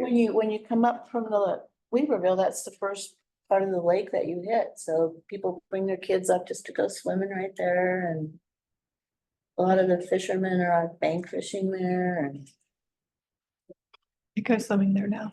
Huh? So that might go swimming there now. No, it's good. It's It's close to town. Popular fishing spot as well. And that could be converted to a kayak, canoe, Right. launching Oh, area. there's so many kayaks that And launch then you'll there. get away from the problem of people swimming and parking on our boat ramps. I mean, Park Springs was a disaster. The 4th. Oh, yeah. The people that tried to launch boats out there could not get down Oh, yeah. and launch because there were so many People single swimming. vehicles parked there and everybody was on the ramp. So there needs to be some signage. Shasta Rec needs to do their job. They're gonna charge people $10 to launch their boat. They damn well need to be able to provide some turnaround. And because somebody's gonna get hurt there too, swimming. I mean, there is at least 50 or 60 people at that ramp swimming. So.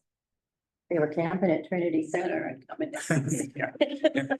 I think there was a lot of, it looked like to me it was a lot of day use, but If you've ever seen the KOA, I mean, every single space was filled, and not just 1 or 2 tents, like every tent site was filled, and there were 2 or 3 tents per site. Which one were you suggesting converting to kayak canoe? Stewart's Fork. Stewart's Fork. Okay.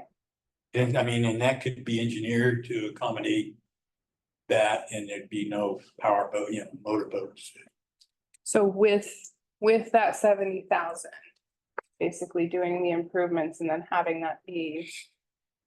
Yeah, one time we were talking to D-Bow about that, and they were like, that money has to be to accommodate power boats. Yeah. But I It's a think different pot of money I for think they've paddle. they've shifted their emphasis to accommodate more paddle, human powered stuff. Okay. May I try a comment? This is Heidi. Yep, go ahead, Heidi. I can't help but think while we're talking about adding a day use fee, without thinking about the county's current situation with our own budget and with the numbers that are being spoken about with the folks who are coming in and spending, so much time on our lake and at our campgrounds and what have you. We don't even have enough money in the county right now to have deputies on patrol. And when you look at these numbers that are coming in through transient occupancy, I really think that it's time, as we promote Trinity County as a recreation place, to really start a campaign for our TOT tax, for our transient occupancy tax. Because we invite all of these people here, but we can't rescue them if they're in a scenario where they need, rescue support. We invite all these people here and they have a great time, but we don't have quality ambulance service. We invite all these people in and we don't have the ability for the county to support the emergency services. And so I just have to say that as we, continue to grow and encourage people to recreate here, it's something that we really need to think about. If we're going to ask folks to come here, we need to be able to support them with emergency services. And we cannot do that right now. So it needs to be part of a consideration and a story as we move forward, and maybe on the 2026 ballot initiative again, to look at that transient occupancy tax on, our campgrounds and some of the other Airbnbs and so forth that people use. I certainly pay it every single time I go to any other county and have to spend the night. And I've never walked out of a county and said, your transient occupancy tax is too high for me to stay in an Airbnb in San Luis Obispo. So it's certainly something I think we need to start considering as we talk about the opportunity to earn money to do more things here from a recreational standpoint. You're totally right. And unfortunately, Trinity Alps Resort is one of the main opponents, which I keep trying to get all our locals to go gang up on Margot. All right, thank you, Heidi. Okay. And one last, still on the NRA, one question about Stony Point, why we haven't got that campground open. I don't know. I'll find out. Because it was my understanding it was supposed to be open. Yeah, there were some issues. There were some last year they said hazard trees needed to be removed and the water system needed to be repaired. And as far as I know, both of those were done.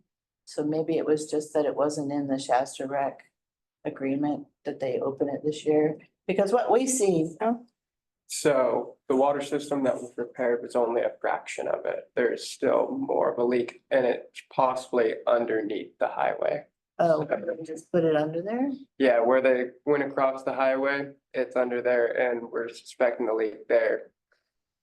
But Okay. that's why Stony is in its situation, yeah.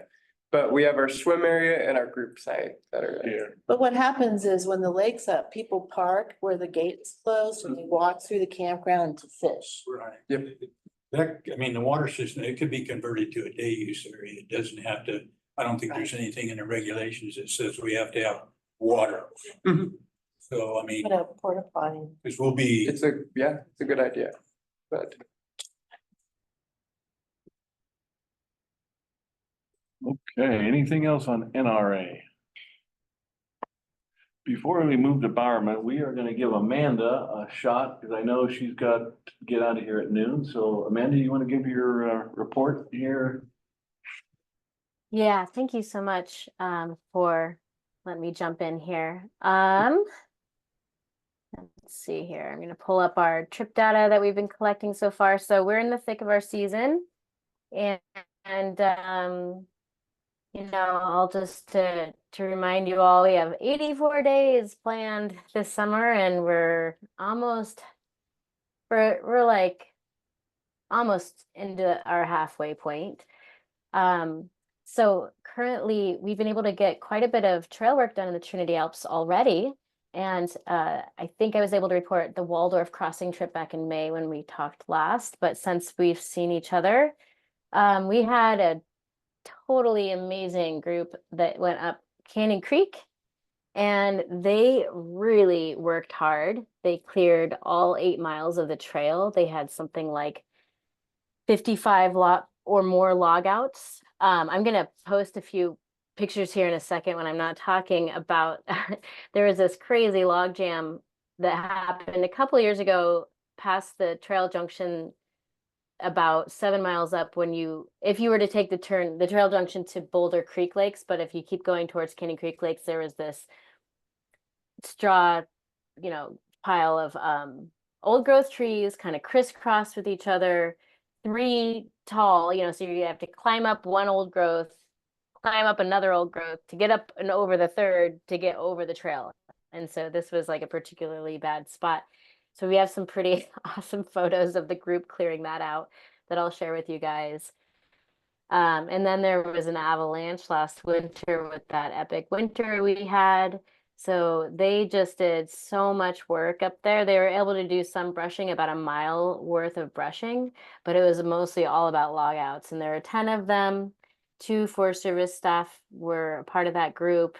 And it just I'm so proud of this crew of people that helped get that trail clear. And we all love Canyon Creek so much. So it really needed some love, and feeling good about that. We also, Daniel Aglepe and Eric Flights just guided up a 7-day teen stewardship trip. So this is one of our teen internships. And that group was they're based at Boulder Lakes, Big and Little Boulder Lakes. And they did a ton of work as well. Danielle was saying that it was one of her favorite groups yet. We had something like 40 teen applicants for these 2 teen internship trips that we're doing. And so I'm just really hopeful that we're going to continue to expand these opportunities for teens, because it's obvious they really want it. And we just had the best applicants this year. So I think it really showed with the quality of work that was able to come through on this trip because of just such interested teenagers. So they got a lot of work done. They maintained about 4 miles on those trails, and that was about it. They did about 55 log outs on that trip as well.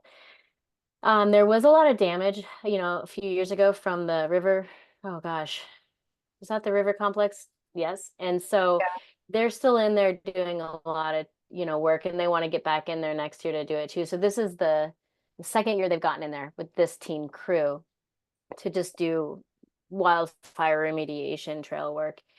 But they did about 39 logouts between Boulder Lakes to Boulder Creek, and then about 16 logouts up the Tracy Trail.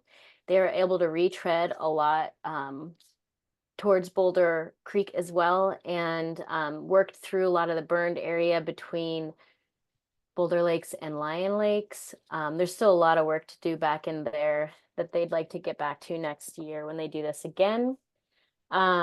So I mean, just that trip sounded like it went really well. We had 3 parents reach out to us just to gush about how incredible it was to see their kids coming back from that trip, and how they showed confidence they'd never seen before, how they witnessed them recommending it to their peers, and just how thrilled they were and surprised at how much they got out of it. We had the best quotes from the teens saying that they didn't even think about their phone once, all these really neat things that just makes sitting in front of the computer all year long worthwhile. So this is the time of the year we're finally getting our cups filled here in the office. And so I love seeing the kids come back to the office dirty and tired, but their eyes are sparkling, and they've made new friendships and all that great stuff. So right now we've got a group of 9 to 11-year-olds up at East Boulder, and they're going to be coming back this afternoon. So I'm excited to see them coming back in. And then we've got a handful of youth trips still going out through this whole month. So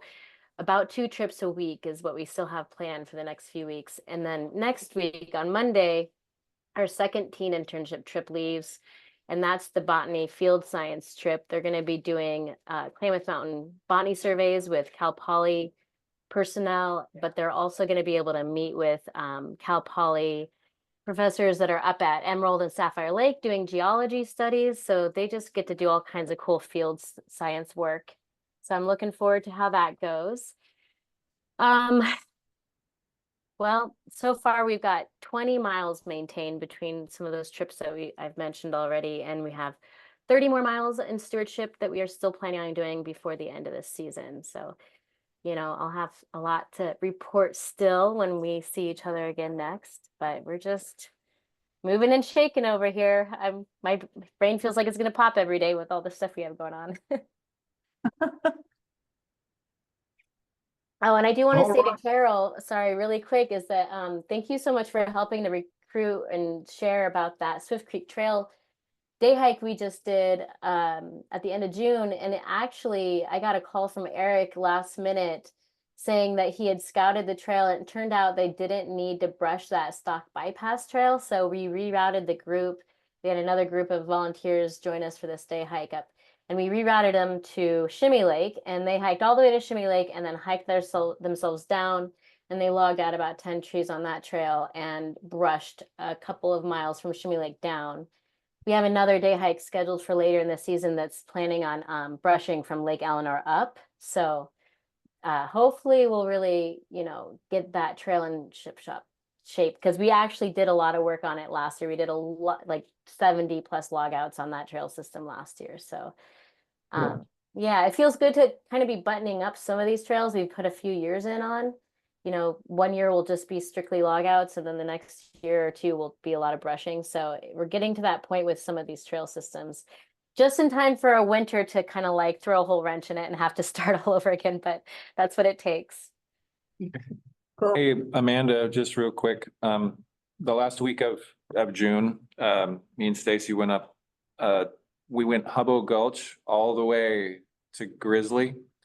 There was like 250 down trees across that trail, Oh. 80 of which were just between China Gulch, which is the more main route in for people to the lake. 80 between in a 3-mile stretch, basically.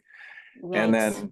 then there was like 130 between that point and the Jorstead cabin. The bottom end got logged out pretty good, I think, because there was only about 30 on the bottom end. But that trail could use some attention, because it's a fantastic hike. It's long, but it's a great hike. Mhm. And just put it on your radar. Yeah, it has been. And I think you might have made a trip report on Trinity Alps or something, and I saw, or maybe it was your own, post, but that trail needs so much love. And with that sort of level of maintenance needed, I mean, crossing fingers, it'd be great to have the season there, right? For a month or something. Because man, it's just 8 miles is a good 7-day trip with, a group of 8 volunteers, 10 volunteers. So Sure. it's like, and that's like 70 log out kind of trip. So if we're talking 250 log outs, that's a month of work. It could be potentially, so, but yeah, absolutely. And what's cool about that trail to have for our sake is that it's a really good early season trail. Yeah. It's We could, low. yeah. It's low out of Hobo. Hobo is Mhm. only like 3,000 feet. So, Mhm. and most people use that access just to go up to Papoose. And I haven't even Mhm. heard about, I know we didn't catch anybody on the way out from Papoose, but it was, but if there was, that much above that, I can only imagine what's actually up the Rattlesnake Creek drainage. Yeah, that would be a really good maybe end of May volunteer trip, because we've had a lot of success with our adult volunteer trips signing up for shoulder season stuff. It was actually really hard to fill our Canyon Creek trip, and it was sort of a last minute we pulled it together, which was awesome. But June and July is just busy for everybody doing everything. So our October trip had like 15 signups within a week, for example. So we're really trying to focus more and more on shoulder seasons, and that would be an awesome one for that.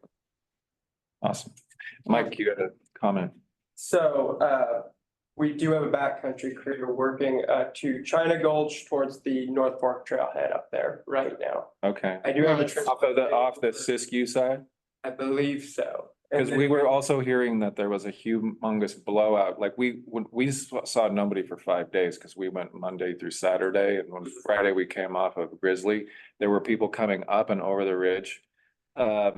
And they said that there was a humongous blowout on the Siskiyou side, where people losing the trail, basically having to like bushwhack their way all the way back down to North Fork.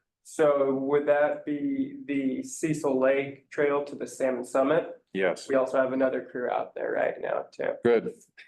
Apparently it needs it.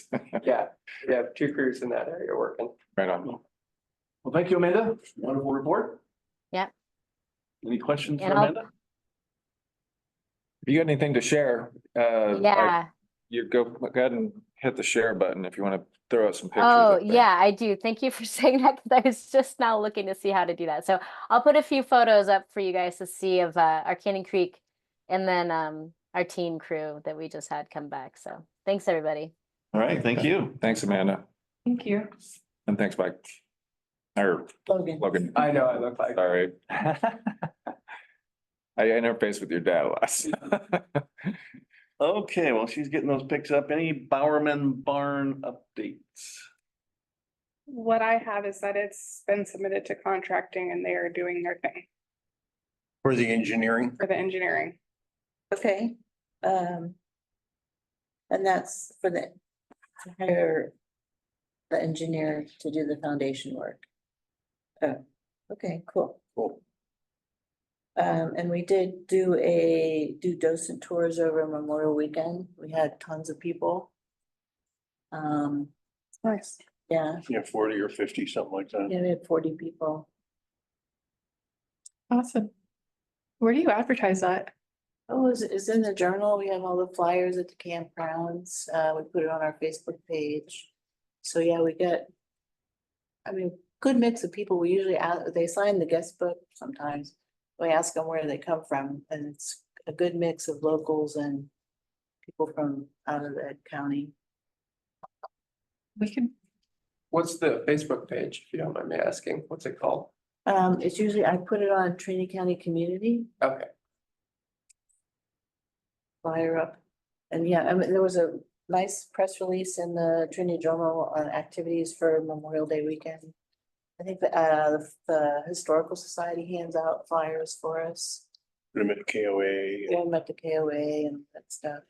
Alpine View Campground, we usually get people from there. repost that too on our Shasta Trinity if you're Yeah. interested.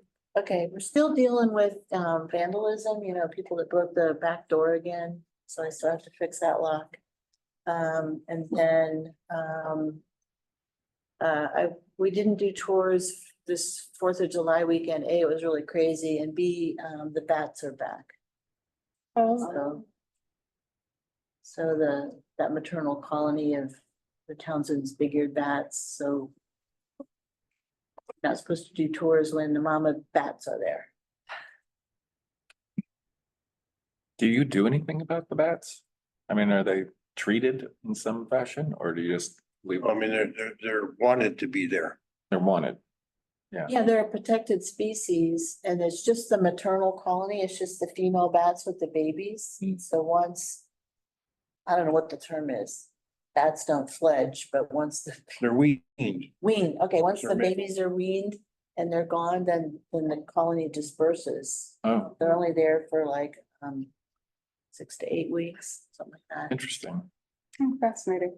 So I did let Pete know because the engineering firm doing the whatever foundation engineering, if there's just 1 or 2 people in there, they're okay. Okay. But if there's a bunch of people, then it's not supposed to have a bunch of people in there. And we can't sole source. I don't know if Pete, but you know that. But we were looking at trying to go with the person who'd done the work before, but the contracting officer was like, no, you can't sole source this. It has to go through this other mechanism. So, Right, okay. yeah, I don't know how many other people are qualified for that kind of thing, so. The bats eat 500 flying insects a night. And they're Each one of- cute. Yeah, and there's so They're there's no those big-eared mosquitoes. bats, they got huge ears. Okay, Any other Bowerman Barn updates? The bridge still needs to be repaired. yes. It's kind of, Had a tree fall on it. yeah, it's got nails sticking up and stuff. Oh, cool, look at the pictures. But yeah, when we did the tours, we had to kind of really warn people not to get hurt on the bridge. Okay. Is this the bridge going up to the cemetery? Yes. Okay. Yeah, but one of the rails got knocked down by a tree, and so there's just nails sticking up and stuff. We need to apologize, but we have to leave for Yeah, a meeting in Reading. Okay. Well. Yeah, Congratulations. you're getting ready. Yep. Everybody, Okay. thanks. All right, thank you. Good to see Yeah. you. All right, GA way. Anything on that? After the last meeting where essentially they explained that there's. Yeah. Gonna be any money. Thing I gotta write up for I the. think that we one? can take that off the agenda. I also Right. get assigned. Yeah. Trinity Trails. Any updates? We had a successful bike race, 137 riders. Nice. You rode Yeah. this morning. That was fun. You were volunteering, right? Yes. Thank you. And we had that many volunteers, which is equally as important. Yeah. Wow. That's what brings the community together is to the volunteers. How did it compare to previous years? It was, not as, our highest was 160, but last year we had less than 100, like Oh, wow. 92 or something. So we're building, after COVID, what I would say. It's been increasing since COVID ended. The magic number is like 200 riders. When you have 200 riders, you appeal to different sponsors. Sponsorships, it's Bigger sponsors. sponsors. They're willing to donate a bike and their other stuff, you know, so.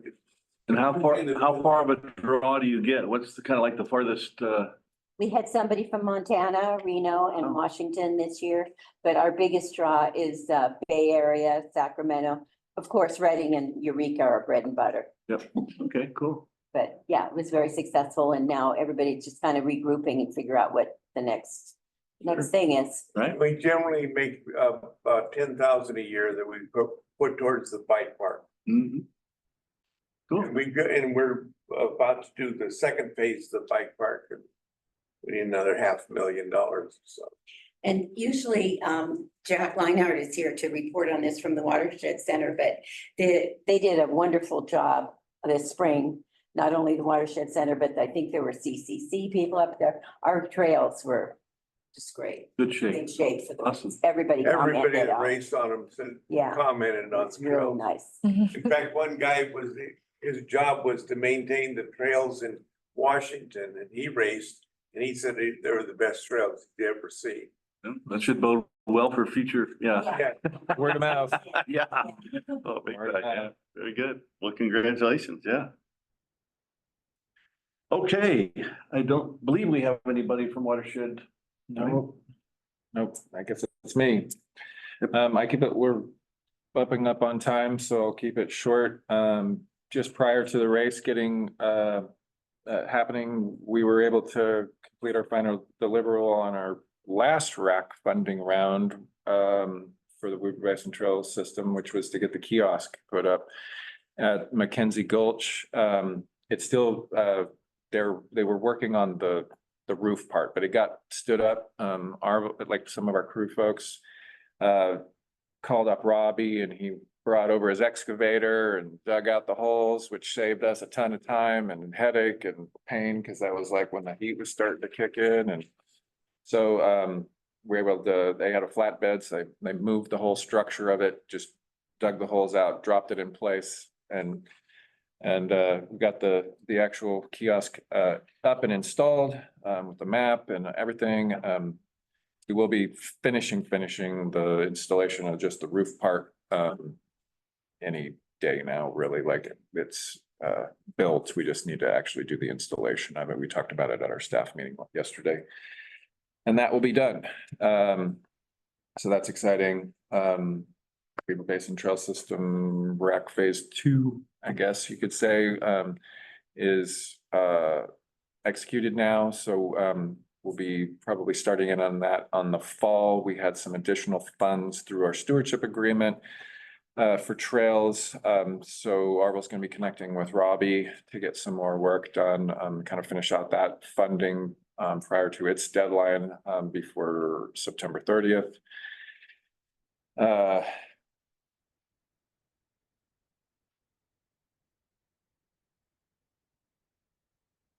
we've been getting a lot of requests for mapping and stuff like that. So the timing on that's great. We can actually get some maps down to the museum and some places where they've been requesting that from us.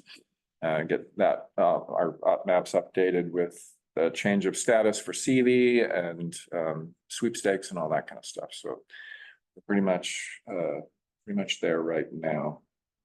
And I think that's it, I guess, for right now for rec for our CD. Kelly, any questions for Kelly? Not I seeing do any. actually have one. I was just wondering, Kelly, if you had any updates on the funding request for Loudon Ranch. Loudon Meadows. planning. Yeah, We have sort of backed off on that because we were trying to go through Wildlife Conservation Board, but because it's a state funded source, everything kind of got put on hold this spring was Okay. as the state budget deficit became more and more problematic for a lot of those local, I mean, a lot more of those smaller departments. While, you know, WCB and CEO, you know, Department of Conservation, those, when there's budget deficits, those departments get hit pretty hard. So, so we've kind of realized that now isn't going to be the time. okay, totally fine. Just wanted to check in on it.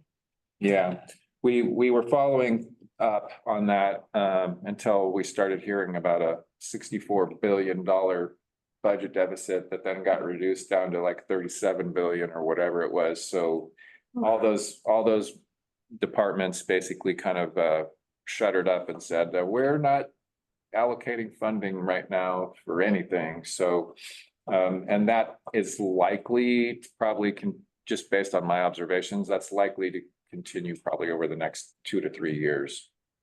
Okay, Right here, our local DMV office is down to 2 days a week. And they're gonna be closing. They're gonna be closing. That's what I heard. They're gonna Oh. close. They're gonna close the whole DMV Wow. office, which Is is that because of terrible, the whole budget thing or do we? probably.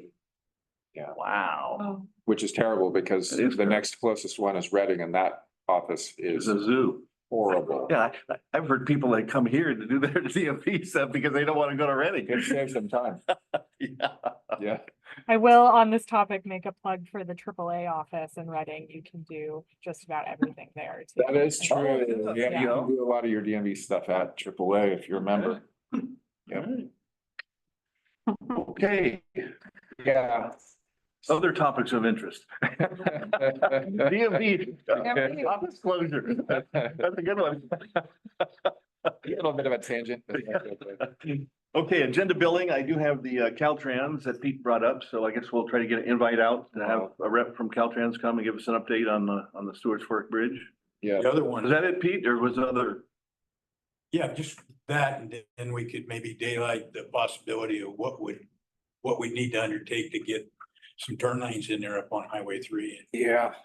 and that blind turn. Okay. Any other agenda items for next meeting? What about the upper, Kelly, Yes. the upper Trinity watershed,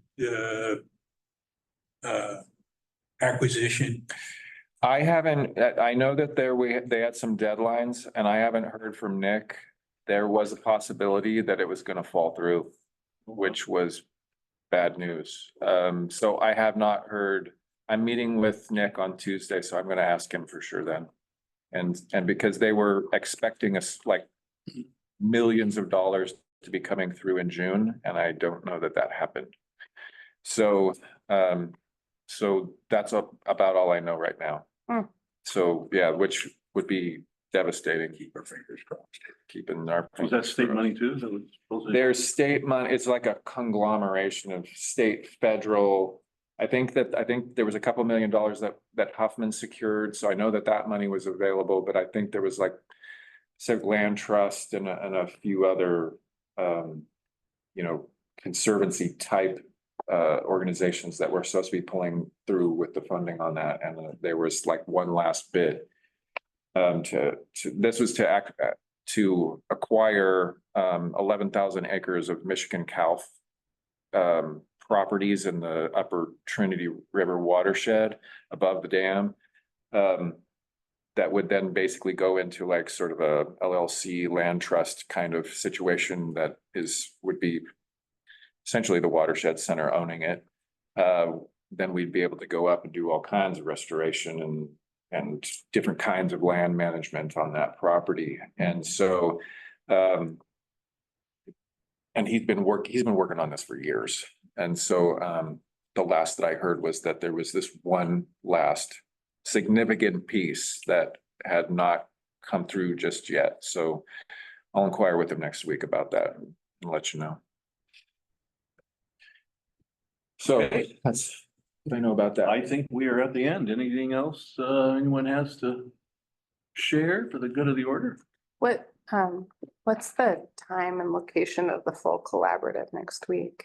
So I kind of wanted to bring that up. We had talked initially about potentially getting the room down here at the Rancheria, but it's not available for that particular date.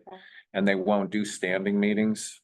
You have to call like about a month in advance and then ask. So it's yet to be determined. We were going to be building the agenda as much as possible today, but I'm not sure that it'll go out today because the minutes aren't done either from the last one. But Marla, I sent you an email. Yep, I got it. Marla basically will be finishing those up over the weekend, so I'll know better. So I guess the question would be whether or not we want to try to have a space. We could do this room. And we've had as many as 25 people in here before. I think that the tech is working well enough to be able to do it here if we felt like we wanted to. But I hadn't really put it out. I just found out about some of this morning. I was like, oh, I'm kind of behind the eight ball on this. So that's where I'm at with that. To be determined. But we'll have some form of in-person, I'm sure. Okay. Do you have a time at least? Like, It would So be we- standing 10 okay, AM to probably 12 or 12:30-ish. but just for me to plan my daycare Oh, drop off logistics. yep, 10 AM to probably 12:30-ish. That's what I need. I need a time. Kelly, I would actually suggest the library, the Trinity County Library. They have really nice facilities in there. You just need to Zoom log in and it's really easy to use. They also have nice tech around there. I've never utilized that space, so I would have to there'd be a learning curve for me there to some extent. Unless you wanted to meet me there earlier enough to set it up. If you have a Zoom, I can definitely, I will. Like is their Zoom login or our Zoom login? Your Zoom login. That's not a problem, because that's what we use. I would like to help, but I'm actually gonna be out next Friday. Oh, okay, Yeah, that's fine. I could talk to Marla potentially too, because I know that does she assist a little bit with some of that? yes, she's been there. She's familiar too. She has helped out, Okay, the meeting setup. that might work. Is that where you do your rack meeting? Yeah, it's been a great meeting facility. I would just need to connect with CAO and find out whether or not it's available that day, but that would be an option. How many people does it accommodate? A lot. 50 or 60 Oh, wow. people, probably. More than probably we'll need, yeah. Cool, yeah.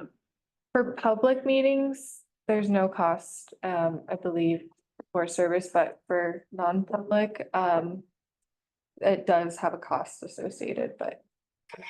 I think we can consider this public. I think so. Yeah. All right, I'll reach out to them about that. Thank you for reminding me about that space. It's hard to track down easy to utilize spaces for being able to do hybrid meetings and whatnot. So I didn't really consider that, but thank you for reminding me. Yeah. Okay, I believe we are officially adjourned. Thank you. Thanks, everybody. Thanks for coming on, Laura. And Jim. Thanks, y'all. Talk to you later. Right. Bye. Thanks all.